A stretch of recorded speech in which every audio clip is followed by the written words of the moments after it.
You sure you want me to tell this story? It's not really happy. It's not a happy birthday story. It's a scary story. Yeah. Please.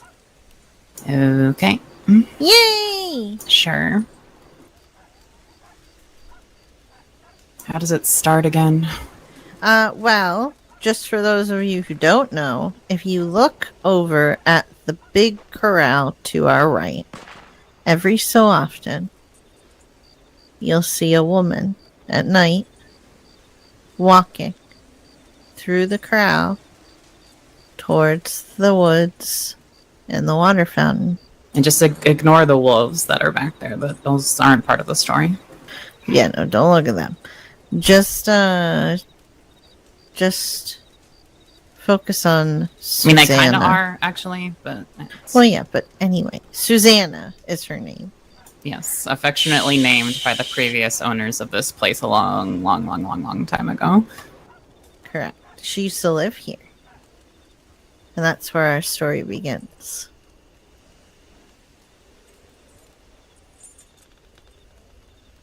Oh, am I supposed to start now? Yeah, that was my segue into you starting!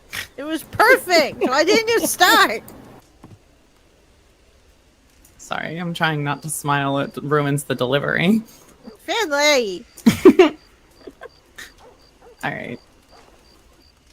So, back in the 1850s, in this place, when this whole part of the state was still just territory, there was a couple moved out from the east. They started this place, this ranch, back when it was just that farmhouse and a very small stable built where these cabins now are.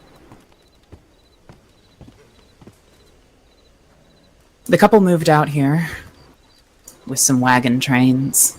Many of them kept going, but they decided, you know what, this field is perfect. They fell in love with this place.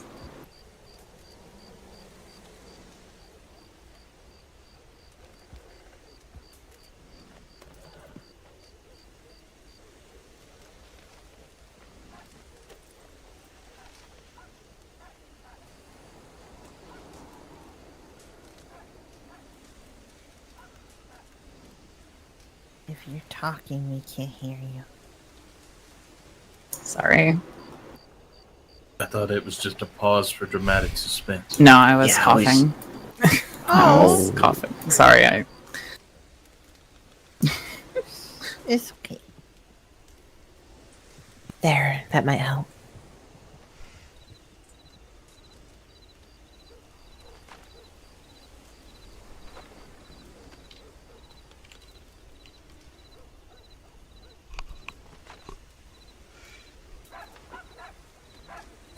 So the house where Raven and I live is one of the oldest buildings here on the ranch.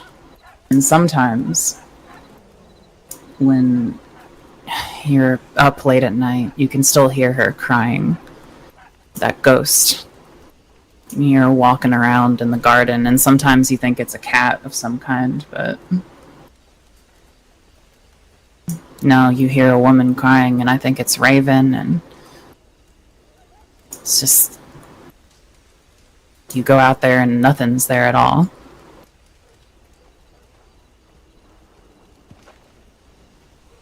And so I always find myself asking, why is she crying?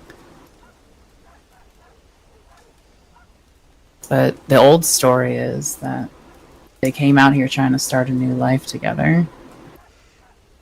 A peaceful life, but Peace didn't have any interest in being part of the new life that they were starting out here.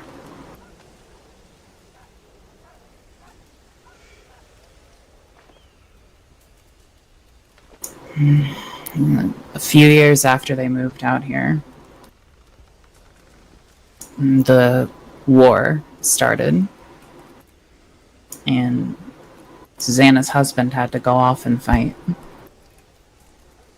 Suzanna said that she would hold down the farm for them when they were gone. She was a resourceful woman, so that wasn't too tall of a task. They still had a lot of their people here. This ain't exactly easy to run by oneself, even if you are resourceful and strong-willed. You see, the wilds of this place, as you may well know, for those of you who have spent enough time here, or even a short time here, are unforgiving. I've talked to people who think there's a malevolent sort of spirit to this land, especially in this area. No one's really sure why. More superstitious among us believe that's why the wolves and the cougars prowl here at night, and even sometimes during the day, as if undisturbed by the chance that they might be seen, as if drawn here by some other presence, or driven here by something in the hills above. Slowly but surely, those hands that stayed on to help Suzanna were consumed by the wilds of this place. A stray wolf here, an infected cougar scratch there,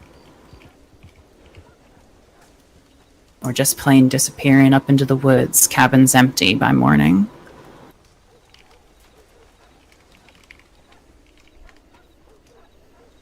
But Suzanna held out hope. Unfortunately for her, hope didn't have any interest in listening. One day, despite her best efforts, pushing through loss of livestock and ranch hands alike, Suzanna woke to find herself one of the only ones left. It had been many years since the war started, and for a while there, Suzanna's husband did nothing but send her letters, as often as he could get them out and as often as the train would get them here.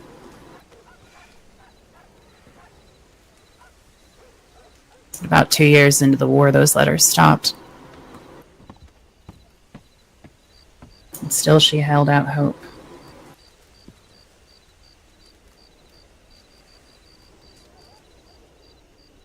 The forest, the creatures in it had driven everyone else off but her.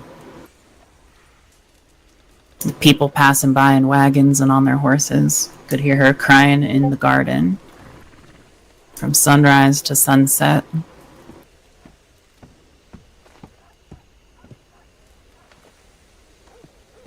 And at night she would wander the grounds, just walking along the fence line and through the paddock, now empty, as if in a daze, as if daydreaming about her husband coming home. And as the story goes, one night while she was wandering, she thought she heard the voice of her husband calling her from just over the hill behind me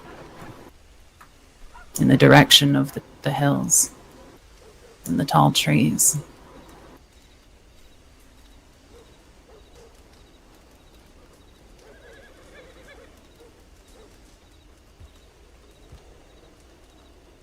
It was a strange sort of call from him, like he was on his way. But the closer she got to it, the further it always sounded. Like he was lost somewhere, going in the wrong direction, calling for her. And so, just like we sometimes see her over in the paddock, she wandered out into the woods, into the hills, in search of him. All she could do was keep following it to the hill just beyond the tree line, and past the road, and towards the waterfall. Every time she got closer, his voice got further away, until eventually she had disappeared completely into the forest. According to the man who lived here for us, the man passing her on the road said she was like a ghost then too. fixated on the voice that she could never reach, of her husband that never came back.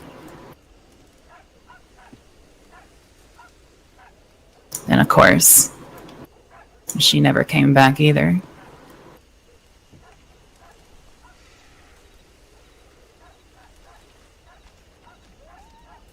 Now, from time to time, on nights, you'll see her walking along the fence line again through the paddock and wandering off into the woods behind me.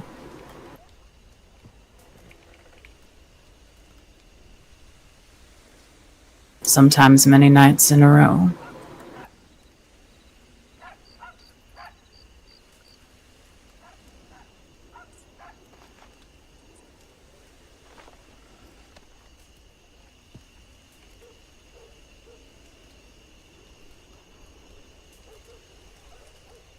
That's the story of Suzanna. I love that story.